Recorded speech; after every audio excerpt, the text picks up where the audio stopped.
How's your hand? My hand's good. It's getting a lot better. God damn it. So, why didn't they stitch it tightly? I don't know. I don't know why. The doctor didn't think it needed it, but when I went back to get the stitches taken out, the nurse thought that. Do you think it's gonna be like closed? Yeah, I'll probably leave a scar though. Maybe some scar tissue. Shit. Because I went to dentist. Right. And I got really lucky. Right. Found a really cheap one, and I think I was really lucky to not pay that whole bill. Mm-hmm. But you have insurance, right? I do, yeah. But if you didn't have insurance, right, how much of your stitch like this one cost you? Probably $700 or $800. Just to alcohol and stitch it. Yeah, and that doesn't include taking them out. I have to pay when I go back to get them taken out. Yeah, they told me I went to this urgent care, which is kind of like a private emergency doctor's office. Right. Right. They don't do all things, but you can go there if you, for example, cut your hand. They told me that theirs are cheaper than the hospital. The quote that they gave me was cheaper than what it would be at the hospital versus the urgent care. Right. So you have to present your insurance to the private care, and then you got the bill deducted from the insurance, right? Right. If you didn't have insurance, it was gonna be over $1,000 just for these stitches. Yeah, could be. Yeah. You just need like a week to heal everything. Right. That doesn't make sense for me. Right. You're paying that amount of money, and if you get like the serious surgeries or operations, or like if you get car accident, if these stitches cost you $1,000, right, the whole thing will cost you like, I don't know, $10,000. Yeah, very easily. So everyone asked me if I had a dental insurance when I went to dentist. I guess most people have it. Well, they want to know about how they have to deal with you. They want to know if you have it or not, so they can figure out their billing. So if I have insurance, obviously I'm gonna pay less, so they can do more. Right. Or it just also affects how the receptionist does the billing. So she has to contact your particular private insurance, et cetera, versus if you don't have insurance, then she just gives you the bill straight. Right. So approximately how much would it be cost monthly if you have like just basic plans of insurance? I don't actually know off the top of my head. Okay. You know, it varies so much. They charge the person individually. Okay. So a lot of times it's not like a flat rate. They're not just like, okay, here's insurance and it's $200 a month. Okay. It varies. Okay, they're like, okay, you're a male, you're 31 years old, you don't have any pre-existing conditions. You don't have diabetes. You don't have diabetes, things like that. So it just depends on the individual person. But say you were a 55-year-old man with a history of heart condition in your family, you know, or maybe has like high blood pressure or something like that, you're higher liability. You're more likely to need to have medical care, so they'll charge you more. It can be like $1,000 or something. Yeah. Depends on the insurance. It depends. I don't know the exact numbers. Right. I can't tell you. Nihar, do you know like the number? How much it would cost? For example, you or Greg, without any pre-existing condition. I don't know. Okay. Yeah, I feel like it depends. Yeah, it's very there's many variables. Yeah, you have to basically apply to insurance and they give you a quote. Oh. So there's not like a flat rate. I don't know what the averages are. Or like, do you know how many people don't have insurance? I don't know off the top of my head. Yeah. But I didn't have insurance for the last couple of years. Right. I recently got insurance. So I had insurance in Oregon. In the state of Oregon, they have like a public health plan.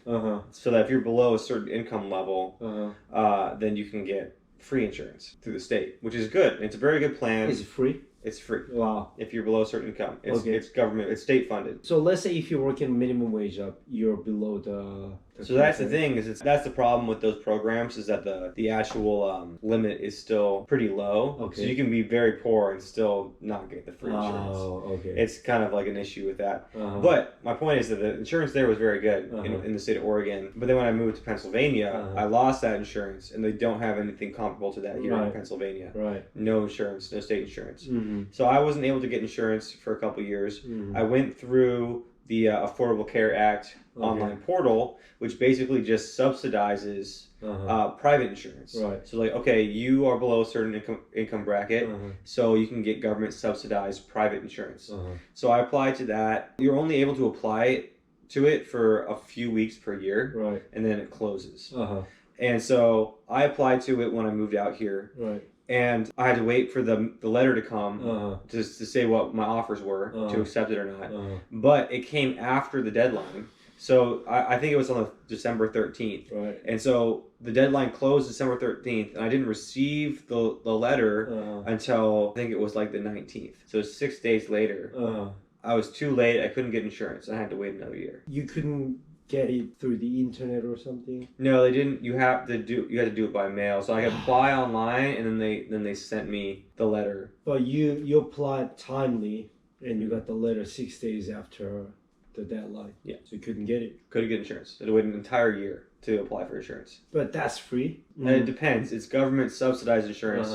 So it's not necessarily free, no. Okay. Yeah, you have to pick. You can pick between a number of private plans, and you just try to pick the best deal. Oh, okay. Yeah. Okay. So now they've changed it since then. I was able to get insurance this year, where now the state of Pennsylvania is no longer using the Affordable Care Act federal government portal. Okay. Now they're using their own portal, state portal, which is I think called Pennies, which was much easier to use, and I was able to apply online. So it was a much smoother.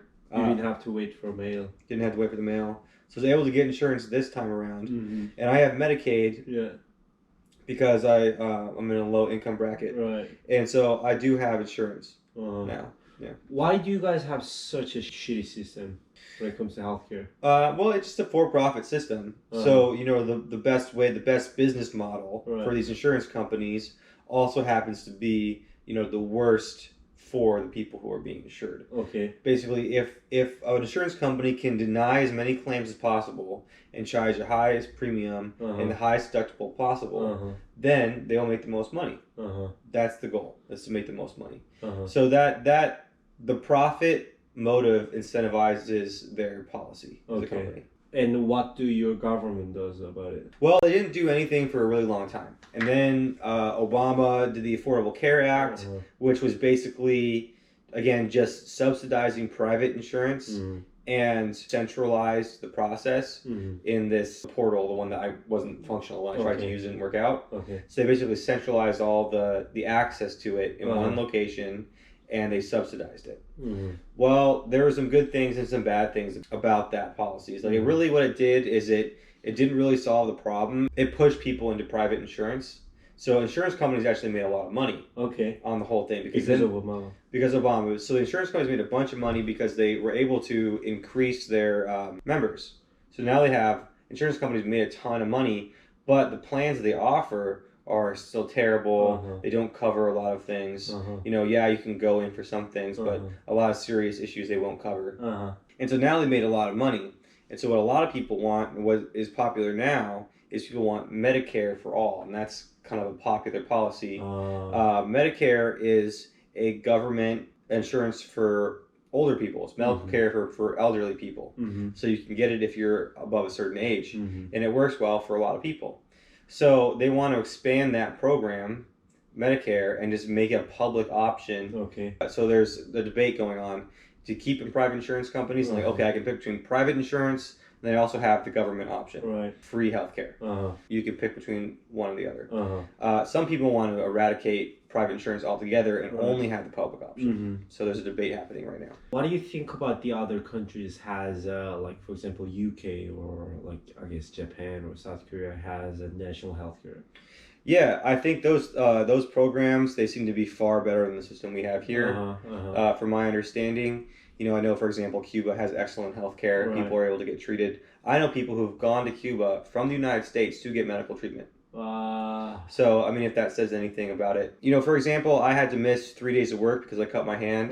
So I didn't make any money for those 3 days.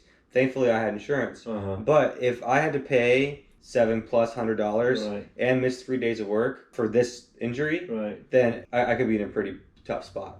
I wouldn't be able to pay my rent necessarily. I wouldn't necessarily have money for food. The whole thing would be missing 3 days of work and spending that much money for one accident. It's not even a big deal. It's not even a big deal. It's just a cut on my palm. It's totally functional. I can move my hand. I just needed a couple stitches and to bandage it for a few days. Nihar told me that getting ambulance can cost $1,000. Yeah. Just right there. Just to ride. Yeah. So people never want to ride in the ambulance unless they have to. But why do you guys have such a shitty system, man? Again, I think it's just a for-profit system that companies, the best business model is the worst for the patients because people have to have health insurance. Right. So there's no competition, right? The competition is, you either get insurance through me or you're totally screwed. That's your option. Right. You will have to pay. Right. And so the other thing that happened with Obama, with the Affordable Care Act, what they achieved was, for better or worse, they provided a centralized platform to access insurance. Mm-hmm. They provided subsidized private insurance, and they also tax people higher who don't have insurance. So they force people to have the insurance. Right. And that's why private. So now people are get insurance, Mm-hmm. and now there is more access to insurance. Right. For the most part. The Affordable Care Act did increase access to insurance, but the insurance is still expensive and of poor quality. The doctors make tons of money. Insurance company, pharmaceutical company makes tons of money. Yeah. I went to the dentist and obviously I pay like double of what I would been paid in South Korea. Right. That was like the most struggling thing that I found because they wouldn't tell me the price. Right. They said like they had to see my actual tooth, but even X-ray and everything would cost $160. Yeah. That's normal. Yeah, you would expect just to go in and talk to a doctor, expect to pay over $100. If you don't have insurance. If you don't have insurance, expect to pay a minimum of $100 or more. Just like see their face. Yeah. But so many poor people, they don't have insurance. Right. Maybe they're on the edge of these welfare systems or like Medicare or whatever. Right. So there gotta be some people, or like just right above of the criteria. Right. So they'll probably make $1,000 a month. Yeah. But they would not be able to have the insurance. Yeah. So if you don't have the insurance, for example, you got a car accident or you cut your hands, those things can destroy your life. Totally destroy your life. And doesn't make sense to me. Yeah. Like why do your government just let that happen? I think the government represents the interests of the insurance companies more than it represents the interests of common people. People are not like saying, hey, how about we have a public insurance? People are saying it. Yeah, people want it. A lot of people want it. It's actually hugely popular in the United States. But so far, no. They're listing more of an insurance company than the normal people. Yeah, right. It's slowly going that way, but it's a huge struggle. Yeah, and for the longest time, people in the United States have been convinced that any kind of government policy is bad. So they were tricked. They're like, okay, so everything can be solved through the private sector, right? Any kind of government system, anything run by the state is inherently going to be oppressive and inefficient, right? It kind of has its roots in the Cold War and anti-communist ideas, right? So you have to really be hardline anti any kind of socialized program, even if it's just health insurance, right? You have to be hardline against that and really pro free market. And so the insurance company system that we have now is demonstrates the failures of the free market system. Makes sense. Yeah. It's almost paranoia against Bernie Sanders. Right. Yeah, right. People say he's a socialist. So here's the example. This is a classic meme, right? There was back during I'm pretty sure it was during Obama when he was trying to pass the Affordable Care Act, which again is a pretty mild reform to our insurance system. It really didn't solve a lot of the problems. It did some good things. It had some negative effects as well, but it was really a pretty weak proposal, right? But there was people protesting against it. Who have been tricked by corporate media and things like that. And this one old woman had a sign that says, "Keep your government hands off my Medicare." And Medicare is government insurance. It's the state insurance. It literally is. So she's saying, keep your government hands off your government-run insurance. So people don't know, and they've been tricked into thinking all these kinds of things. And there's so much money preventing anything like that. If you were to eliminate or restrict private insurance, that's a multi-billion-dollar industry. The medical industry is, I wish I could remember the statistics, but it's a huge portion of our GDP. Right. It's housing and medical. Of course, people spend so much of their money on bills. Yes. Yeah. Yeah, it's a huge portion of our GDP. So threatening that's a really tough fight. That's a really tough thing to move along. The insurance lobby is going to be doing everything in their power to stop any kind of legislation going through that would change that system. They're going to do everything possible. And as soon as you say something about the government, people start to freak out. Freak out, right. Yeah. That leads to so many problems, not only the insurance, healthcare system, Right. but also like gun control. Right. Or like Wall Street, like bailout banks. Right. Yeah, any kind of regulation is seen as bad for the most part. Neoliberal policies, economic policies, just like deregulate everything. Privatized. Yeah, privatize every aspect of life. Nothing needs to be kind of held in common. And it's been an issue because there's certain things, more and more people are seeing in the United States that there's certain things that shouldn't be privatized. Right. Like we should have access to healthcare. That's a really important thing. People need that. For example, could you imagine if they completely privatized water? Like you couldn't get it from the tap. People would freak out. Right. So like these are things that people are kind of realize that like school. Yeah. Public education is being hugely eroded in the United States, especially during the pandemic. Okay. It's been a massive blow to public education. So many people are pulling their kids out of public schools and putting them into private and charter schools. Wow. And all the education is being done on Zoom, which is a private company. So now you have a private company mediating the relationship between students and teachers. Like those platforms like Uber or Google or Facebook, Instagram, Zoom. Right. That's true. Yeah, they're making tons of money. And they're actually replacing a lot of public infrastructure. Right. For example, Zoom in schools. Yeah. I told you before that the fantasy that we have, non-American people have toward America. They see all these amazing structures in, I don't know, New York City or Silicon Valley. Right. This huge company. Honestly, I've been pretty shocked since I came here, stayed here, and like went to Denny's, like got vaccinated. So many homeless people. Oh, yeah. So many poor neighborhood, like people smoking crack. Yeah. These are not very shown outside of United States. Yeah, that's very fascinating.